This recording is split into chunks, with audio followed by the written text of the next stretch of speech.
Good evening. This is Mae Brussell in Carmel, California. It's tape number 421, December 28th, 1979. There are only 3 more days left to 1979. First of all, I wish you all a happy new year and the best of health and luck and peace and all the good things you wish yourselves individually. I hope you have mainly good health first, and then the rest falls into place. Those of you who listen to this tape on various radio stations are not getting the enclosed sheets that the subscribers do. If some people get the newsletter as a monthly subscription and buy the tapes, and with each tape goes a bibliography with sources of information on that I'm referring to in each weekly broadcast.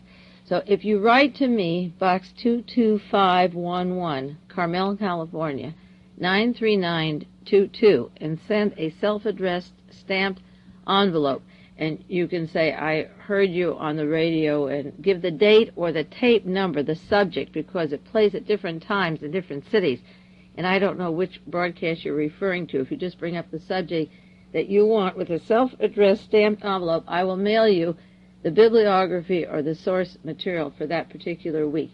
It's very important to have that because the broadcasts go very quickly, and there are a lot of names you don't know or you may want to use that you're not able to spell, and look up the sources of information. So if you don't take the tapes weekly, write to me, and I'll send you the sheet that accompanies the broadcast that's on the air. A lot of people write and ask me about the songs that I play that begin and close the tapes. I just do that because the variance of the length in the tapes when they're reproduced and so forth. I select different songs depending upon the mood I'm on in each week, or at that particular hour, the way I'm feeling. That song usually expresses the state my mind is in that week that I do the tape. I have fun just picking out the song that fits the mood. And today I decided to use a song by Carole King called Tapestry, because at the end of the year I always get very sentimental or think of the end of the year, both the Jewish New Year and the regular New Year, the secular New Year that comes around. I begin to summarize and evaluate or make new resolutions and plans and think about what came behind and where we're going in the future. And I think the background for my research was the fact that my life was such a tapestry of contradictions and many people weaving in and out of it, and still do, that I can be centered with not one point of view, but keep my mind open to a lot of changing views and threads and shades and hues of life.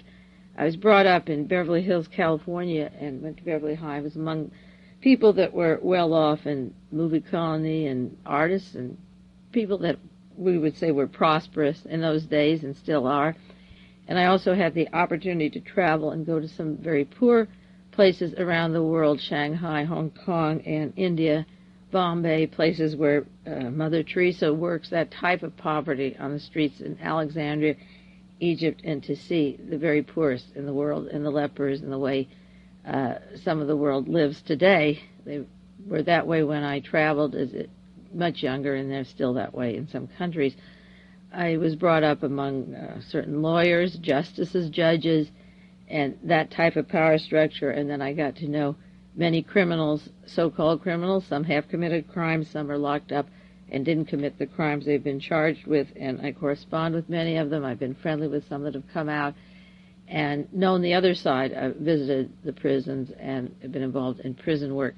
So I know pretty well both sides of that spectrum and have been close to doctors. I used to be married to a doctor. I've known a lot of the medical profession and personally, and have swung more to holistic healing and the people that are doing that type of non-medical curing today. I believe in it much more strongly than I do the medical profession. That has become more of a Punch and Judy show. Knock you on the head and take your money. That's about what the medical profession is. You can be among the college elite, the Ivy League, the Harvard graduates, Yale and Princeton, members of the bar, members of our family that are attorneys, and they know very little. They are blind as the education scale increases, as people get years of education. Unfortunately, the bulk of them seem to lose the real world around them, and I found most of my wisdom, I think, being raised by help and being with maids or governesses and working class people. And it's among these people that you really get the tone or the feel of life and humanity. And as you increase in your monetary position, something is lost. Unfortunately, that's been my experience, to note that along the way, the price of prosperity and education is to lose contact with something very real that's going on down at another strata of society that really maintains the social structure of the society. I've been raised among religious people and religious leaders of all denominations, and I found more religion among a lot of the atheists and non-believers, religious acts, simple non-observers who do not go into a set building on a specific date, but are doing fantastic things all the time that are very religious. These contradictions and contrasts are things that are never taught to us in school. You have to pick them up, and you have to see both sides, and I don't think very many people ever get the opportunity to be exposed to both sides of this coin, or want to know one side. If they work their way up the social ladder, they don't want to know the other side.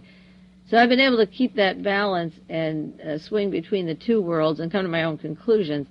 And it's helped me to be able to do the research and see, when I read in the newspaper, certain things that are happening and talk to people who are the victims of those events, and then hear the rationalization of the justification of the power structure, which has no basis in fact. It centers me, as I say, to do my research and to understand what I'm hearing and what I'm seeing and what I'm reading, and using my senses more fully than most people are able to do it. You can develop this. Everybody who's listening to these tapes can develop this method of observation once you let yourself go and meet and mingle and listen to all kinds of cries, not only the complaints of people who just can't get help to do this or that, but the complaint of the people working for them and what it's like to be at the other side. The world right now, 1980, is in a good place. As far as my research is, I've worked 16 years. I think I'm very satisfied with 1979 going out. As I say, Mr. Park was killed by his best friend, put in by the CIA, both of them in Korea. So Moses out of Nicaragua, the Shah's out of Iran. When I made a tape and was on the radio last December 28th or 30th last year, I couldn't predict that those 3 dogs would be out and running for their life, or one dead, one not wanted anywhere except Paraguay, and one not wanted anywhere except with Trujillo's down in Panama, at least for the time being. A simple man like Khomeini, I couldn't write the script a year ago. A religious man making tape cassettes, sending them into the Muslim churches, appealing to the middle class, the lower class, the people that had been hurt by Great Britain and Russia first, and taking their oil, and then the United States, always trampled upon. And out of France and back to Iran comes this guy with a flowing beard who has captured the hearts and minds, not of everyone in Iran, but a great many people. We have a contradiction here in that the Middle East supplies us with our oil. We haven't tapped our resources. In the United States, California has oil, Alaska, we're exporting it. We have energy here, but our power structure decided to make us dependent upon the Middle East, and now the Middle East could gang up against us, so that we're checkmate, if you play chess, at a standstill. I think it's good to be at a standstill. I don't think a power structure as greedy as ours, who can kill Salvador Allende or John Kennedy or Robert Kennedy or Martin Luther King, Medgar Evers, or attempt assassinations on Charles de Gaulle or Fidel Castro, or to overthrow 70 other countries and put in dictators and supply their military police. I think there has to be an end to that barbarian activity. And I think the United States is going to have to watch which dictators they fund, how many police they send in, their documents are grabbed. There is a counterbalance working here. There's a famous agent, Kim Philby, a spy for British intelligence, who then went to the Soviet Union to live. I don't believe he's a triple agent. I believe that there's still a mole in the United States. There's many moles who are counteracting some of the things that we're doing, that are bringing us down to size, that are causing us to reappraise our leaders and our activities. And there are a lot of people working on the inside who are taking flack at the present time, or for fear of being exposed, jeopardizing their lives, who are going to bring this country, hopefully someday, back to some sanity by continuously, say, releasing documents, such as Daniel Ellsberg did with the Pentagon Papers. I don't believe he's a double agent. I just don't believe that some of these people that have helped bring us back to the position where we have to apologize for our gung-ho exploitation are triple or double agents. I believe that they're for real, and I believe they've made amazing contributions to this country. The Shah of Iran is our baby. We put him in, and we're stuck with him, and it's hard to get the other countries to really come with enthusiasm.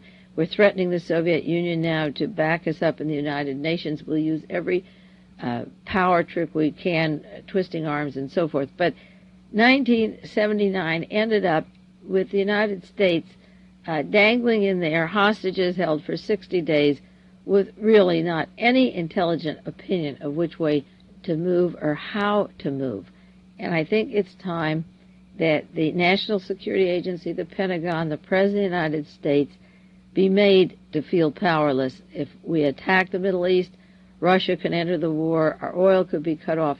They don't know which way to turn. And I don't think that's a bad thing. I think it's a good thing because we've been behaving badly. And it's time that somebody stood up to us and made us account for some of the things we've done for the last 30 years. The United States has a lot to worry about. We're not out of the woods yet. Last week, General Haig said that he wasn't going to run for president, but that he would be available for vice president. Now, I've said on these tapes and I've said on radio shows that the man who would follow the line of succession of David Rockefeller's control of the White House, the Chase Manhattan, or the Council of Foreign Relations, the stranglehold that that group has, the Bilderbergers, on the White House, comes from that clique in the East and over in the Netherlands with Prince Bernhard, and through David Rockefeller and Nelson when he was alive. Then into the White House, Jimmy Carter was the selected president of David Rockefeller for the Trilateral. Nixon was kicked out of office with the tape. The new article on James McCord, the information, it keeps surfacing in the news about his leaving this tape on the door on purpose. That made way for General Haig to take over the White House when Nixon slipped out of office. They got rid of him and brought in Gerald Ford and Nelson Rockefeller into the White House at the time. Now, the Kissinger, Brzezinski, Haig, David Rockefeller, Prince Bernhard clique will control the White House. If Haig runs as vice president under Reagan, Reagan is an old man. He can die or get a heart attack like Eisenhower, and Haig will run the country again, and he will be representing the Pentagon and the same clique. If he runs as vice president under Dole or vice president under Connally or Bush, the same problem will happen. One of them will have a demise, or he will be running it for the Pentagon along with these people. So Haig as vice president is one of the biggest dangers in this country. There is a lot to fear. We're not out of the woods yet. There is a lot to fear, but you have to stay ever vigilant. You have to write letters to Congressmen. You're going to have to get out on the streets and protest in the next years. It's like during the anti-war period, you're going to become visible because you're going to get so many squeezes and you're going to be so angry that you're going to be forced to make decisions which you haven't made publicly maybe since the last confrontation during the Vietnam War.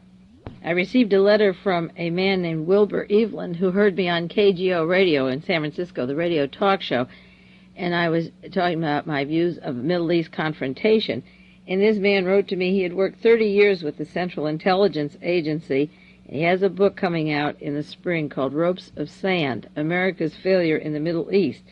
He was a very important figure in the Syrian coup of 1956. He carried cash and smuggled it over the border for the coup in 1956, and he knows every country in the Middle East and the role of Allen Dulles and the CIA, and he felt that my analysis of the Middle East was right on, and he said that if he weren't such, this is a quote from his letter, if I weren't such a red-blooded, thoroughly patriotic American, it is difficult to resist arranging for the translation into paperback and Farsi some of the material he has about the role of the CIA in Iran. Not only would it become an instant bestseller in the Middle East, but it unfortunately might prove to be the prize exhibit in a trial of the American hostages. And he has in parentheses, I told the Shah that I had $1 million in rials in the embassy safe for use in arousing the mobs. What an admission to be published today. He wrote to me, I admire what you're doing, and I hope that at an appropriate time I may be able to add some sanity to the present state of the public mind. He also sent me a book review. There was a book called Counter Coup by Kermit Roosevelt that was supposed to come out just this year, published by McGraw-Hill. And the British intelligence, and along with McGraw-Hill, have held up this book because just at the time it was to come out, the hostages were taken at the embassy in Tehran. And this book is about the CIA and how they subsidized the overthrow of Mossadegh and the role of the CIA in putting the Shah of Iran in. It was a very good book. With the Shah out of the country, the book would be timely on how we put him in. But with the hostages there, it changes the whole coloring, and the book has been upheld. He also sent me a copy of a review of the book by a friend of his who uses a pseudonym for Covert Action. Many of you take that newspaper, Covert Action, and the November 79, January 1980 has a review of the book Counter Coup by Kermit Roosevelt, which this author and his friend have already. I'd love to get a hand on it, but it's now suppressed. Interesting thing about that overthrow of Iran when Mossadegh was kicked out and the Shah was put in by the CIA was called Operation Ajax. And last week on the tape I was talking about the narcotic connections in the Middle East, in Turkey, Afghanistan, and Iran, the opium poppies with the Shah of Iran and his sister, and the drug dealing that's going on in the Middle East, which fairly often, I mean almost always, I would say, is suppressed by the major news media.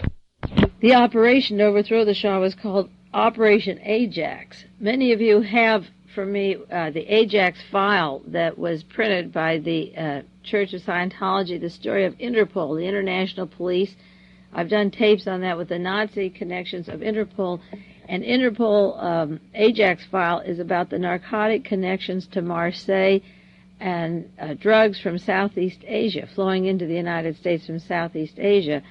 And last week I was talking about the narcotics connections of the Shah of Iran and his family, and how when the Shah was kicked out, the narcotics market goes to somebody else.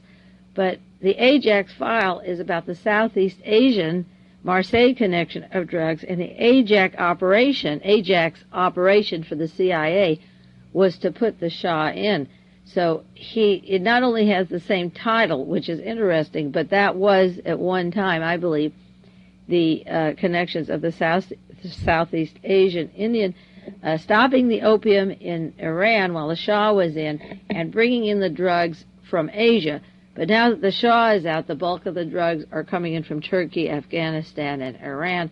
So there's been a change of power. As I mentioned, again, on the tape last week, or the week before, briefly, the drug connections, but the Operation Ajax was the process of putting the Shah into power in Iran.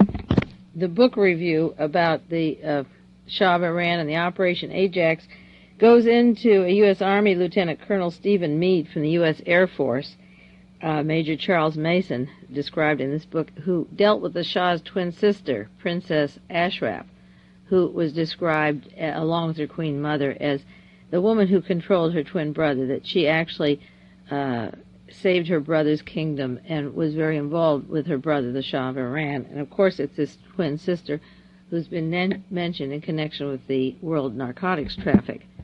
I hope that we'll be able to get this book, Counter Coup by Kermit Roosevelt, if it isn't declassified sooner, eventually, maybe when the hostages are out, or if you don't take covert action, I'll do a little bit more about the book based upon the information that was sent to me.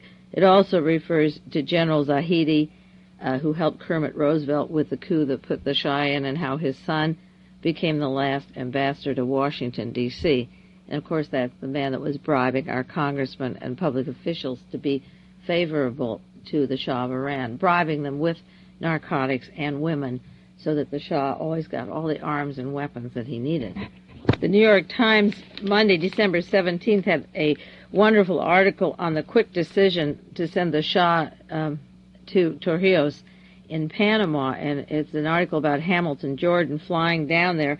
And it also goes into the way that he skipped out of that court case just within minutes of his being subpoenaed to appear in that court in Texas on the Bell helicopter situation. He was flown down there, and that's why when I said he was under military arrest, when he was kept in the house arrest on the Army base, they had to get him down to Torrijos.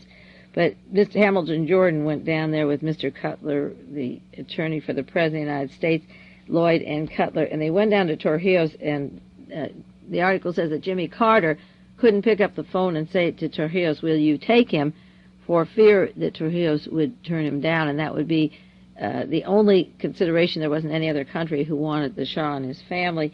So they sent Jordan down there, and the article says that Hamilton Jordan was familiar with Torrijos, had been to Panama, and that even though there's a language barrier, Jordan refers to Torrijos as Papa, and Torrijos refers to him as son. That was funny because I think of them as the godfather and part of the mafia organization. And of course, Hamilton Jordan is under investigation by a grand jury about to convene on his cocaine habits in public. No matter what he does in private, this was supposed to be in New York City at Club 54.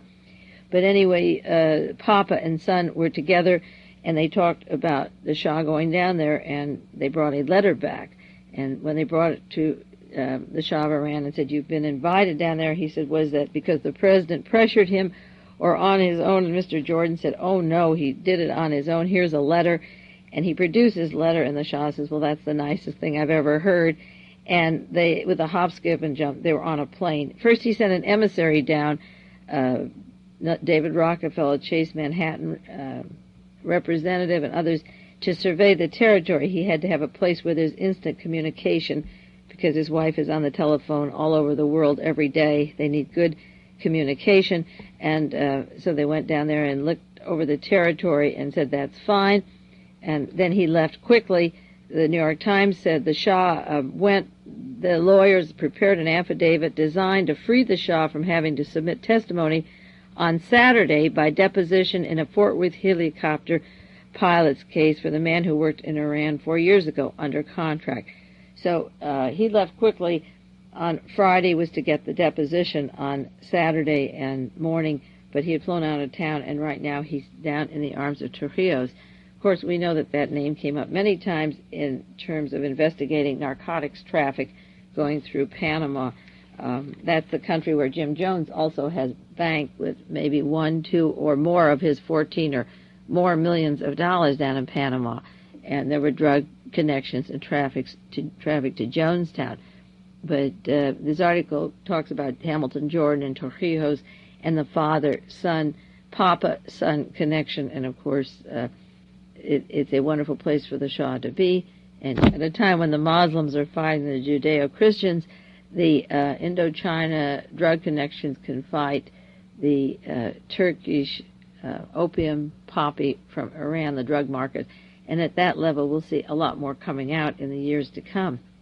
There was an article in the New York Post that a listeners sent to me from the East about the embassy and the files that were left, and that the students went in and found proof of spying, a nest of spies, and it refers to the violation of State Department principles that information was supposed to be destroyed.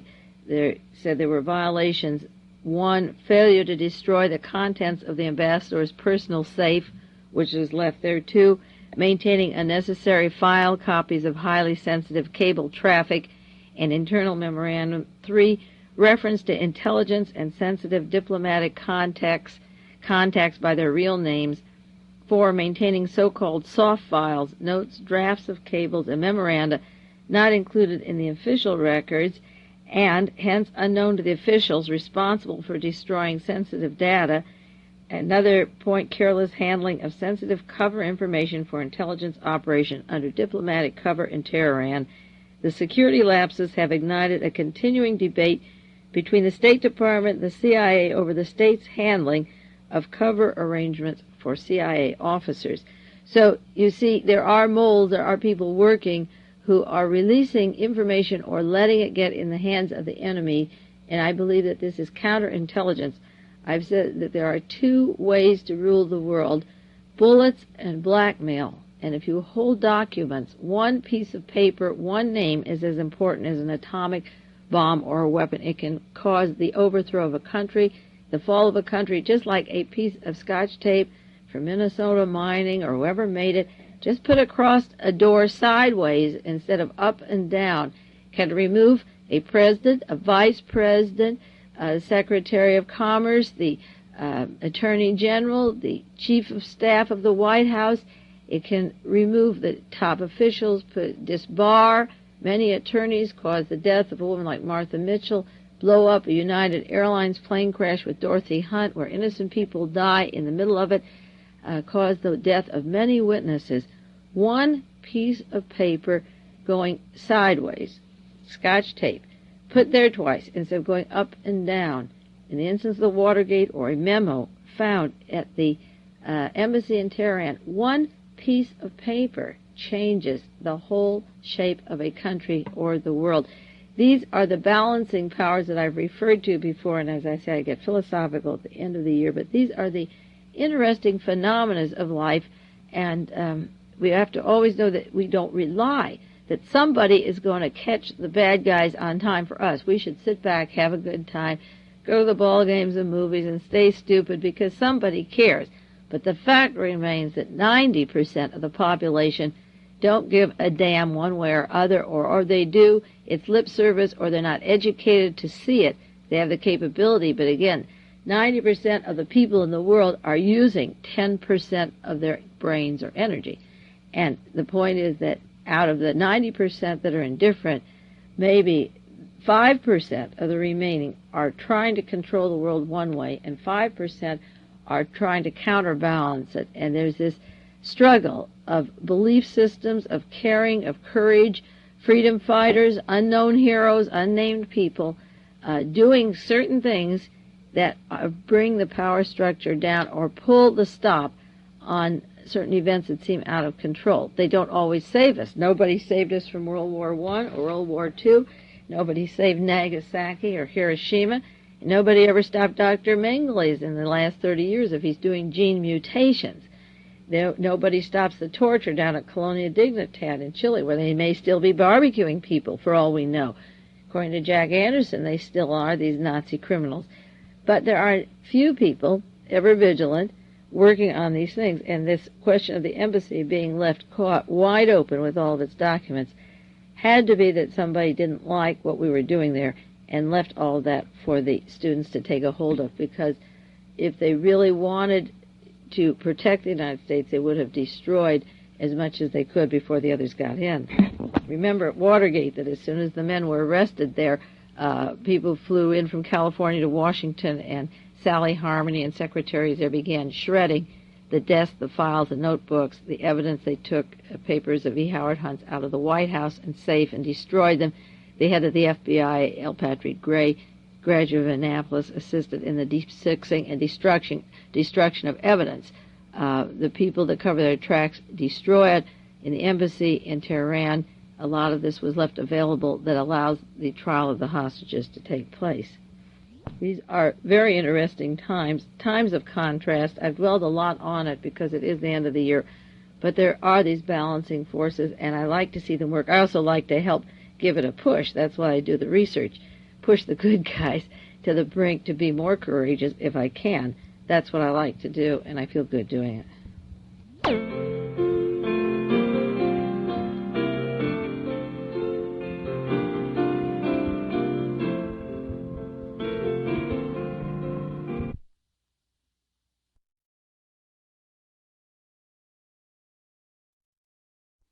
Familiar with my research may want me to define once in a while who I consider the good guys and the bad guys. I do not believe that the American government, democracy as we have it, has to torture, has to send torturing machines, has to put in military dictatorships all over the world. That we should have encouraged Congresses, we should have encouraged elections, we should investigate our own political assassinations, we should look at our own Justice Department, our own police department, the way we run this country with corruption and murder, labor leaders, and exploitation of the minorities, the killing off of the Indians, the spoiling of the property of the Indians, the pollution, the latest problems with leakage of uranium and so forth on Indian reservations, taking Indian children away from their families to give them to Mormon families, literally removing the entire culture, the slavery, the ghettos, the burnt-down ghettos that aren't rebuilt. I think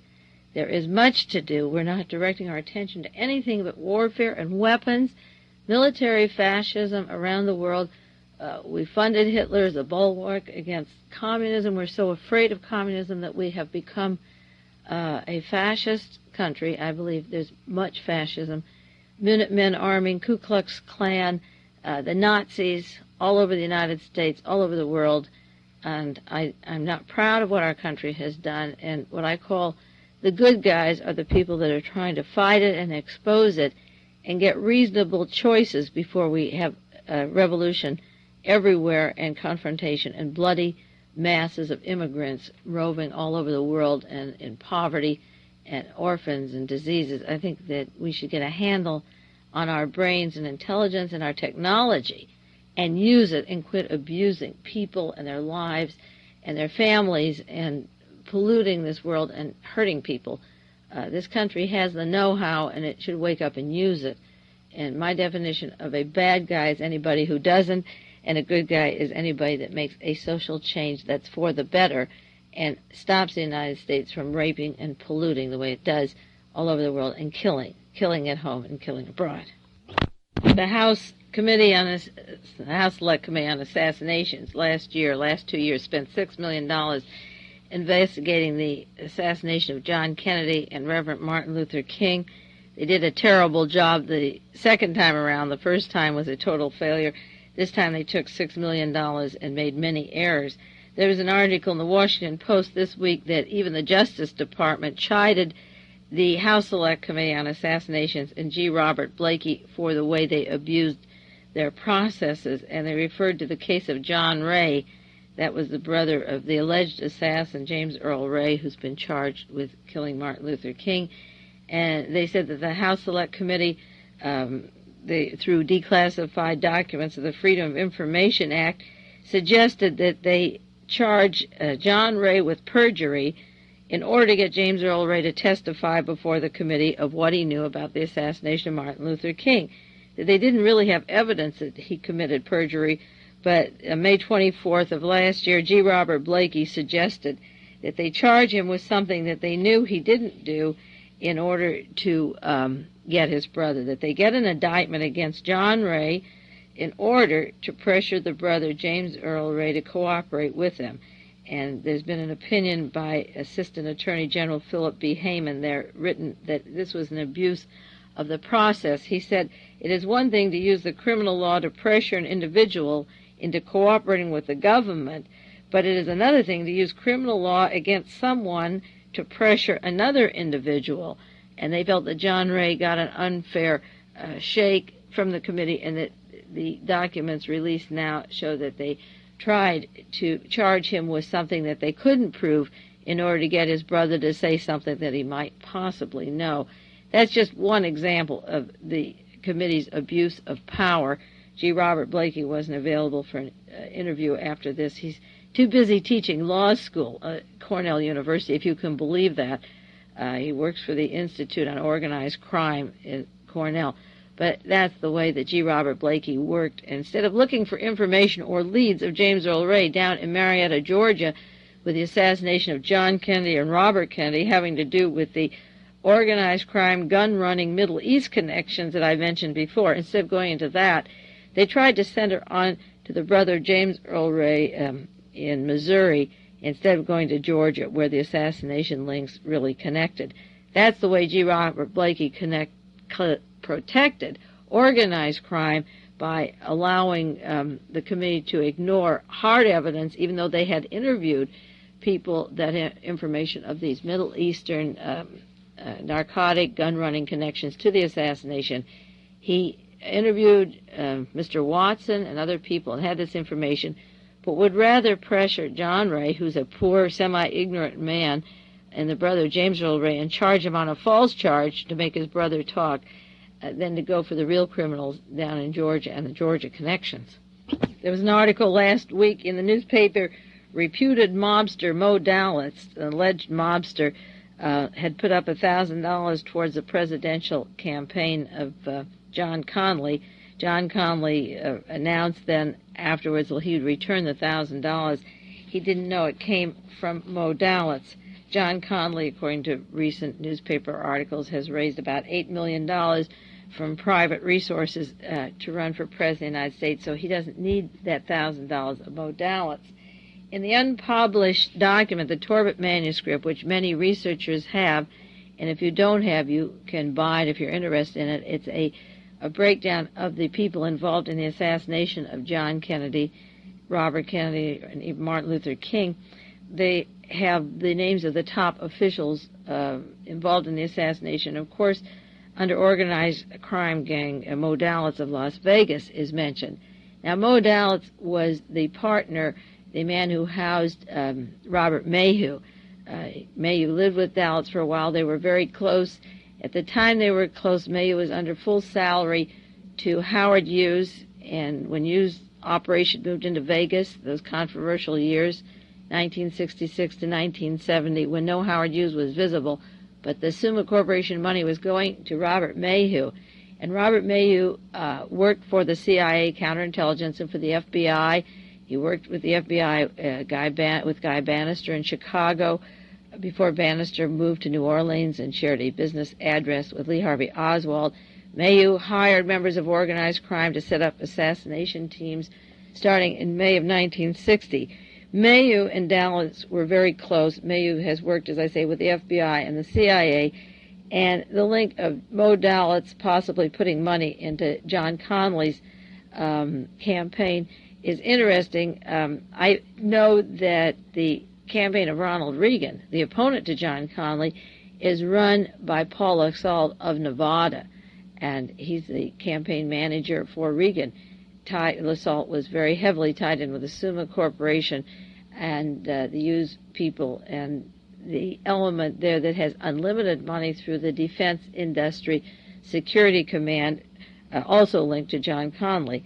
And I'm wondering if the leak of the Dalitz money was to smear or suggest a smear to Connally while not linking the Summa mafia connections, the Vegas connections to Ronald Reagan.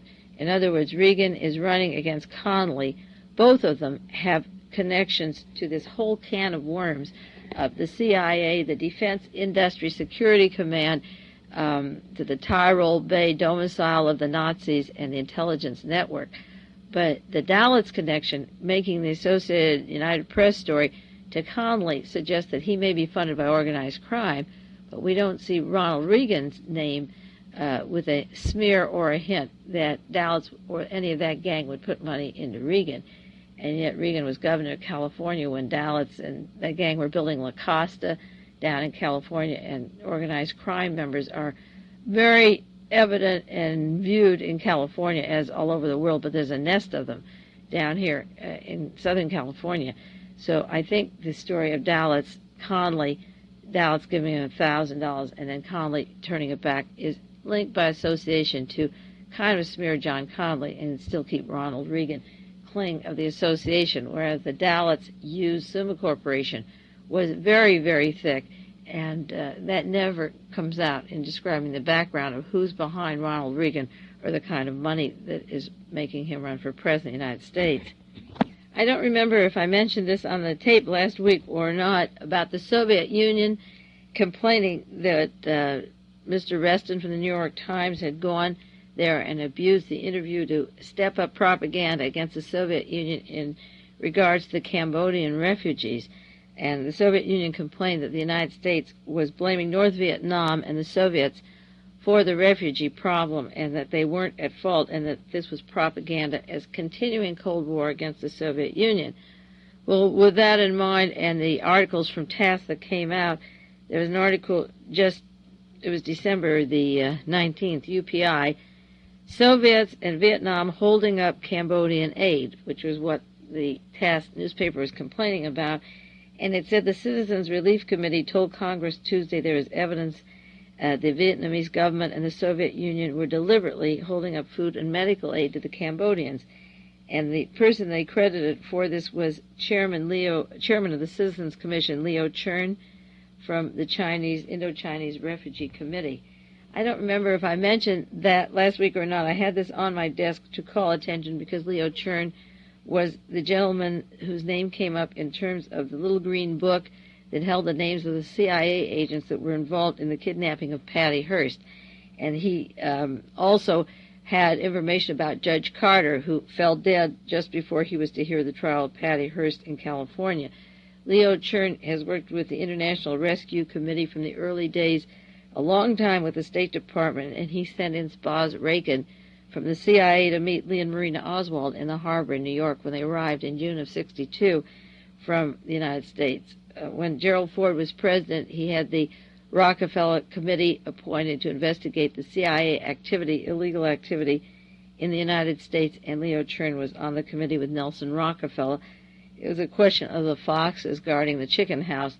Leo Cherne has worked for the Defense Department, the State Department, the Intelligence Committee. So when I read the article, how the Soviets and the North Vietnamese are holding up the aid to Cambodia, and I read that it's coming from Leo Cherne's committee, then I realized that the same person that's been responsible for a great deal of the Cold War and the problems that we're in today, this Leo Cherne, is still kicking up again, and I can see why TASS is angry at the news media and the way it's covering out. That doesn't mean that the Soviet Union and the North Vietnamese are clinging in this thing, but it's interesting that the same people involved in espionage at the Kennedy assassination 16 years ago are still cooking up this Cold War against Russia, hoping, I guess, for a hot war someday, and the same names keep weaving in and out of the newspapers and the history books. Another name that reappears that was in the newspaper, New York Times, just about 2 weeks ago, has to do with a permanent committee to investigate human rights, that the United States is concerned for human rights, and the panel of the United Nations has been working on human rights around the world. The panel of 22 is headed by William T. Coleman, Secretary of Transportation in Gerald Ford's administration, who's working on goals for human rights. There's been an 18-month report. That's interesting because they're trying to ratify the Genocide Convention. More than 80 nations have stalled the Senate for 30 years that they don't want to eliminate the Genocide Convention. Since World War II, they haven't been able to get this through. Well, William Coleman was a member of the Warren Commission. He lied about the assassination of John Kennedy. He helped conceal the Nazis. This was a black man, the only black man working with the Warren Commission, who went on to be an attorney for Nelson Rockefeller, his office in Pennsylvania, and he got a cabinet position with Gerald Ford, who was also a member of the Warren Commission, along with Attorney Coleman. Coleman was part of the staff. The Warren Commission was controlled by a clique of people who protected these hot war, cold warriors, and these very names now surface as concerned for human rights, concerned about Cambodia. They were part of the problem, and now they're supposed to be part of the solution. And the reason these situations never get resolved is that the very people assigned to handle them, if you go back 15 or 16 years like I've done, created the problems in the first place, and then they're supposed to be in charge of the solution. If they didn't see it then, or if they were obviously a part of the payoff to not see it, then they can't handle the problems today. And the issue of human rights always goes back to the dissidents in the Soviet Union, and nobody who's vocal on human rights picks up where Jack Anderson left off with what's going on in Colonial Dignidad, or wants to support the Congress of the United States to go into the State Department negligence of Jonestown. There's no human rights for those 930 people who died in Jonestown. They had none at all. The human rights is just a figure of speech that keeps committees going and can poke holes in the Soviet Union and ignore fascism all over the world. What's going on in the Philippines, for example, with Marcos. As I say, he should be the next to go. But people like William Coleman from the Warren Commission, or Leo Cherne working with Lee and Marina Oswald, his committee, and the candidates running for president like John Connally, who were part of the Kennedy assassination cover-up, Gerald Ford was, each one of them has a piece of the cover-up, and now we're supposed to believe that they're part of the solution. They can't possibly solve anything until they go back to where they made their first mistakes and then let somebody else come in and do the solving, because these people shouldn't be allowed to be heading these commissions based on their past track record. In 1977, October 23rd, 77, I did a tape on the near murder of Jack Eggars. Also in 1977, tape 275 and 289, I did stories of Howard Hughes. I want to update you a little bit about a man you probably don't even know the name, Jack Eggar. Just recently, Gerald Brown, the governor of California, appointed Jack Eggar to a position on the state's Narcotic Addict Evaluation Authority. He had several jobs given to him, several titles, but one was the Narcotic Addict Evaluation Authority, $18,000 a year post. Gerald Brown appointed him to this commission, Jack Eggar, because Ronald Reagan's son, Mike Reagan, told Mike Curb, the lieutenant governor of California, that Jack Eggar should have this job. And so Governor Brown took the advice of his lieutenant governor, Curb, and appointed Eggar to this position of Narcotic Addict Evaluation Authority in California. The position also had another title, California Crime Resistance Task Force, for Jack Eggar. This was supposed to be his other job. We have in the state of California, and I've done tapes on it, a man, Mike Curb, who is a very dangerous person linked to Ronald Reagan. He's Ronald Reagan's protege, and managing and working with him now is Ken Reitz, who was working with Robert Haldeman and the assassination money in the desks, the dirty trick money that was linked to a lot of convolutions of Watergate that were never investigated. Ken Reitz is up here in Sacramento working with Mike Curb, proteges, both of them, of Ronald Reagan. Now, the name Eggar is an important name, one of the most important names of American history. As I mentioned before, Robert Mayu, under the guise of the Howard Hughes organization, had assassination teams set up for the CIA and the Defense Department. Howard Hughes was living in Hollywood in 1954 to 1957, making movies and inventing airplane parts and so forth the best he could. But he was taken during this time period from 54 to 57 to projection rooms where he was given drugs. At the same time, Eddie Fisher was being drugged in a building upstairs through the same can of worms supplied by a man named Bobby Hall through a drugstore in Hollywood. And Hughes was kept on Perrier water and chocolate bars and given all kinds of narcotics and visibly seen going in and out of the Beverly Hills Hotel and other places, projection rooms, as going loony. There were 3 or 4 years where Hughes was seen half sane, half insane. The Hughes organization was responsible for the entire defense of the United States, but the body, the man of Howard Hughes, was really going loco and half-starved and incoherent. In 1957, he was taken to a bungalow at the Beverly Hills Hotel, and he was locked into a room, and then he was never seen again. Hughes became invisible, and he was supplied drugs, and the man in charge of him was an assistant chief of police at Beverly Hills by the name of Jack Eggar. And Eggar is the clue to the United States government or organized crime and the Defense Department taking over the body of a man called Hughes while Hughes was locked up from 1957 to 1966. Then he was put on that train with machine guns and train cars and taken to a Boston hospital for a brain job that has never been explained and was never visible in Vegas through that whole transition. So it had the power of the assassination teams, the Defense Department, the U-2 planes at Lockheed, the multi-communication network for satellites, aerospace, Glomar Explorer, all that in the hands of a non-existent man. And this Jack Eggars was at the Beverly Hills Police Department, and drugs were brought in to use, and he was kept completely zonked. His body was visible until 66. Well, the man that was supplying the drugs, Bobby Hall, was done it at a time that a lot of investigation was coming in at the Hughes organization. And Eggars was working for the Beverly Hills Police Department. So the man who killed Bobby Hall, the supplier of these drugs for politicians, a can of worms that's never been opened up in Los Angeles before. The supplier, Bobby Hall, a detective who had tapes on all these people, was bumped off. But before he was killed, his killer called Jack Eggars, the Beverly Hills Police Department, and said, I'm going to do a job on Hall. I'm going to kill him. And after he killed him, he called Jack Eggars and said, I did the job. And he had killed Bobby Hall, who had this information on our various lovely politicians in California. Now, Jack Eggars didn't tell the police department for 2 or 3 months or anybody that prior to the murder and after the murder that he was informed both times that it was going to take place. He didn't call Bobby Hall's house and say, don't go in the icebox and get cherries by the open window because you're going to have your head blown off. A policeman in Beverly Hills who was at the same time responsible for the bungalow at the Beverly Hills Hotel that housed Howard Hughes, who was doped out of his head. This Jack Eggars was informed of the murder before, the murder afterwards, and didn't tell anybody.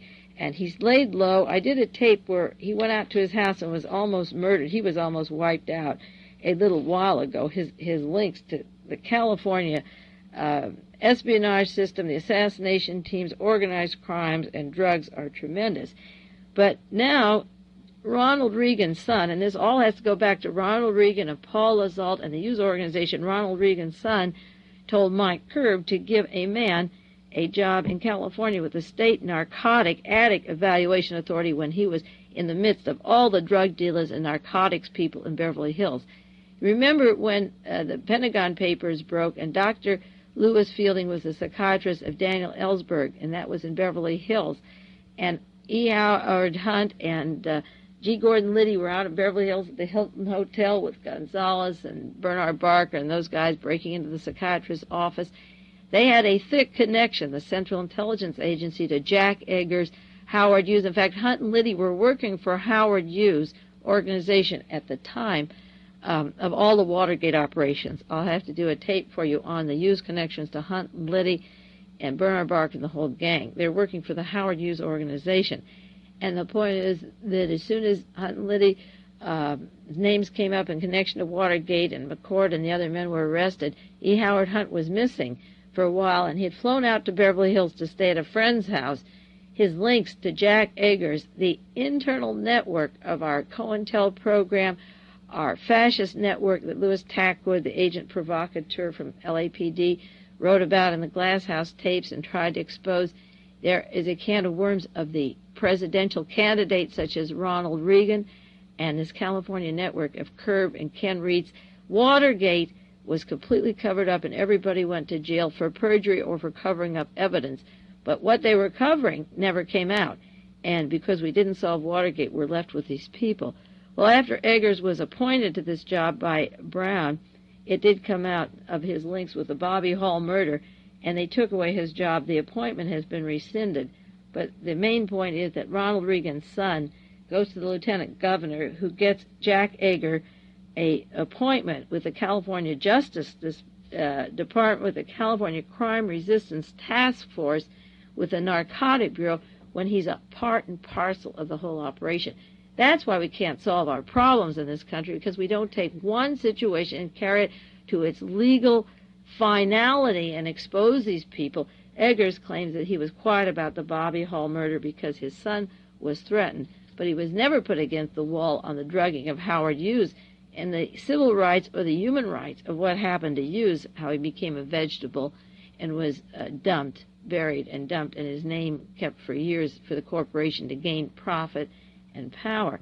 But in California, I keep saying, watch this can of worms. Those of you that get tapes in the East, I've often heard of the threat of the David Nelson, Rockefeller, Kissinger, Brzezinski claim.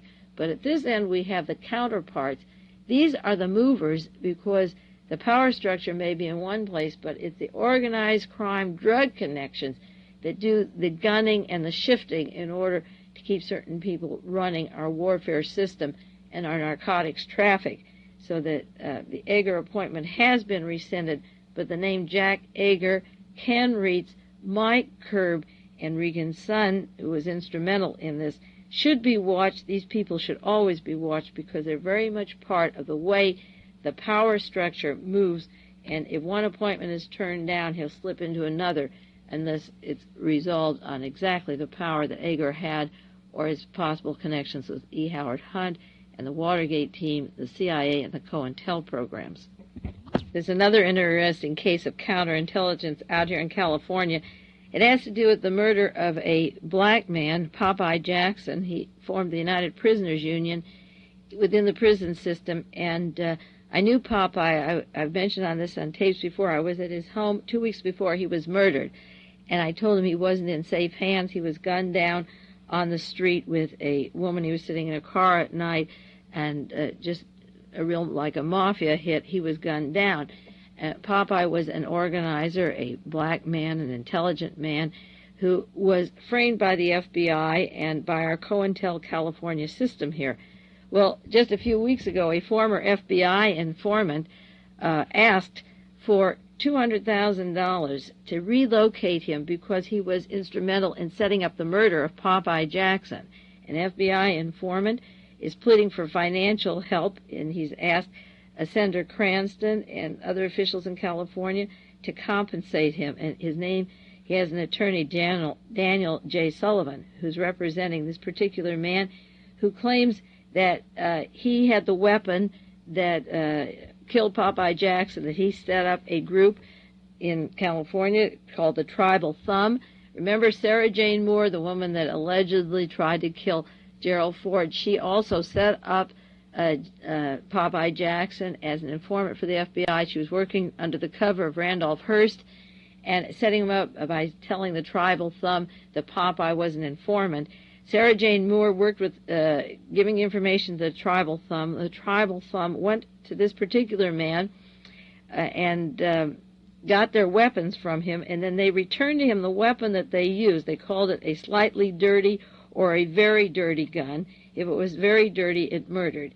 And June 8th, 1975, Popeye Jackson was gunned down in front of his home with this dirty gun, and the gun was turned over to the FBI informant, and he wants $200,000 now for setting up Popeye Jackson. A man named Richard Allen London, an ex-convict who was active in the Tribal Thumb, was arrested for the murder of Popeye Jackson and got life in prison. But the weapons were supplied by the FBI. The FBI was involved in Popeye's work. I had known Popeye. I had worked hard on the prison system and the false arrest of these people such as Popeye. And then when he was released, there wasn't enough evidence. They gunned him down on the street. Now the FBI agent, the informant who was responsible for setting this murder up, wants $200,000 to relocate himself somewhere in a witness program. The time is up. Again, once more, I want to wish you a happy New Year. Stay well and healthy. Let's stay with it. Follow the news. I appreciate all your support, your letters, your books, your friendship, and keep well, and I'll be back with you next week. It has been